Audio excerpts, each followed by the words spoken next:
공수처법과 수사권 조정 법안 등 검찰개혁과 관련된 법안들을 조속히 처리해 주시길 당부드립니다. 국민의 요구를 깊이 받들어 공정을 위한 개혁을 더욱 강력히 추진하겠습니다. 재정의 과감한 역할이 어느 때보다 요구됩니다. 513조 5천억 원, 사상 최대 예산 편성의 기본 방향은 적극적인 재정 지출을 통해 경제에 활력을 불러오겠다는 뜻입니다. 감사원은 2017년부터 22년까지 6년간 공공기관 부채가 177조 원 늘었다고 발표했습니다. 그중에서도 재무 상태가 좋지 않은 공공기관 16개를 집중 분석해보니 한국전력공사와 가스공사 부채가 가장 많이 늘었는데 전기요금을 포함한 공공요금 탓이 73%로 가장 높았습니다. 에너지 원가가 오르면 전기, 가스료도 올리는 게 원칙인데 문재인 정부가 물가 안정을 명분으로 계속 요금 인상을 미뤘다는 겁니다. 실제 전기요금은 2년 동안 4차례, 가스요금은 9개월간 6번 유보됐던 것으로 나타났습니다. 그 결과 한전은 적자가 32조 원에 달하고 가스공사 미수금도 8.6조 원 늘어났습니다. 물가 관리의 중요성을 감안해서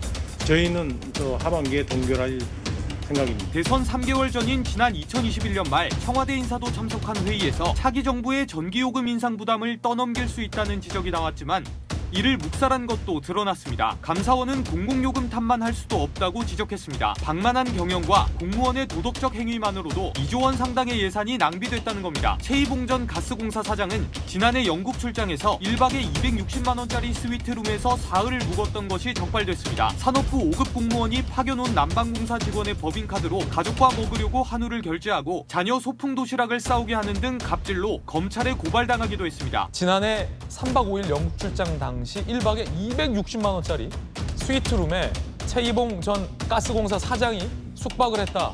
총 780만 원을 집행했다. 논란이 되고 있습니다. 최이봉 전 한국가스공사 사장은 탈원전과 관련해서 지난 정부에서 논란이 됐던 인물이기도 합니다. 차관급 공무원의 해외 숙박비 상한 48만 원에 5.4배다라는 감사 지적이 나왔고요. 해외 출장 총 74일, 숙박비가 하루 평균 87만 원 지출했다라는 의혹도 제기가 됐습니다. 자사 프로농구단의 인재 영입, 신모전 한국여자농구연맹 총재, 총감독에 임명했고 연봉이 1억 4천만 원.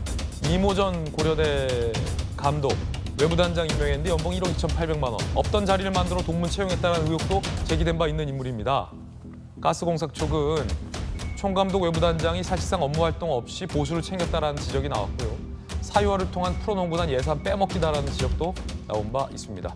옛말에 친구 따라 강남 간다는 말은 제가 들어봤어도 친구 따라서 가스공사 간다는 말은 제가 처음 들어봤고요. 예. 이런 것들은 진짜 그야말로 위인설관이 될 수 있는 것이 아닌가. 그러면은 형사적으로 또 문제가 될 수 있는 것이 아닌가 하는 생각이 드는 게 최이봉 전 사장 같은 경우에 지금 뭐 이런저런 수사받고 있지 않습니까? 거기에다가 이런 식으로 일을 했다라고 하는 거는 첫 번째로 업무상 배임이 될 수도 있고 그다음에 뭐 업무방해죄 사람을 뽑을 때는 객관적으로 절차에 따라서 뽑아야 되는데 그렇지 않다라고 하면 이런 또 문제도 있을 수 있는 것이 아닌가 그런 생각이 들고요. 다른 걸 다 떠나가지고 어떻게 차관급까지 그다음에 또 전 정부 안에서 청와대에도 있지 않았습니까? 그런데 그랬던 분이 어떻게 저런 식으로 처신을 할 수 있었는지 참 안타깝다는 생각도 듭니다. 이제는 누가 늑대고 누가 양인지 구별은 하고 살았으면 한다.